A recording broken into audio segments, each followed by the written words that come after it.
My story didn't start with the technology. My story started in California with an idea. So now it was time to really run. So I was running this road and I'd reached a distance of 10 miles. 10 miles was 10 times further than that 1 mile on the football pitch. And that 10 times perhaps got stuck in my head a little bit too much, because I went home and I entered a 100-mile race. I now had 6 months, in fact slightly less than 6 months, to train to run 100 miles. To slightly make it more complicated, I made this decision the week my son was born, the week I started university. So I figured if I can do it while I'm doing all this, I'll be a true athlete.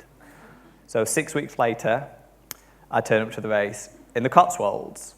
And for people who've been listening quite closely, I trained in a pancake flat airport.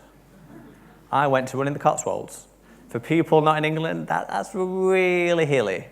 I didn't know that. I couldn't see the elevation map when I entered the race. I assumed it was flat, just like home. So I began the race. Everyone kept telling me the hills would end. Never truly believed them. I got to around 50 miles, and I broke down. The pain was incredible. The emotional fatigue was insane. I found myself crying. So I sat down and I thought to myself, can I quit? Can I just stop now? I've got to live with this forever. I would have to live with the thought of quitting again. And I told myself I couldn't do that. I told myself the only way I could stop was through failure. And the only way to fail is if you can't stand. So I stood back up and I carried on running. 33 miles later, I could no longer stand and I was removed from the race. But in around 6 months, I'd gone from nothing, not even being able to run alone, to running 83 miles in an incredibly hilly destination.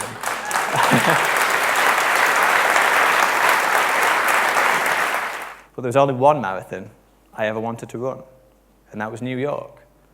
This year, I was fortunate enough to gain entry to New York. And New York is tantalizingly close to Boston.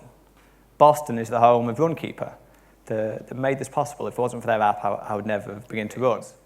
And the one thing that's on the radar for the next 12 to 18 months is to compete solo. While I've trained solo, I've never competed solo.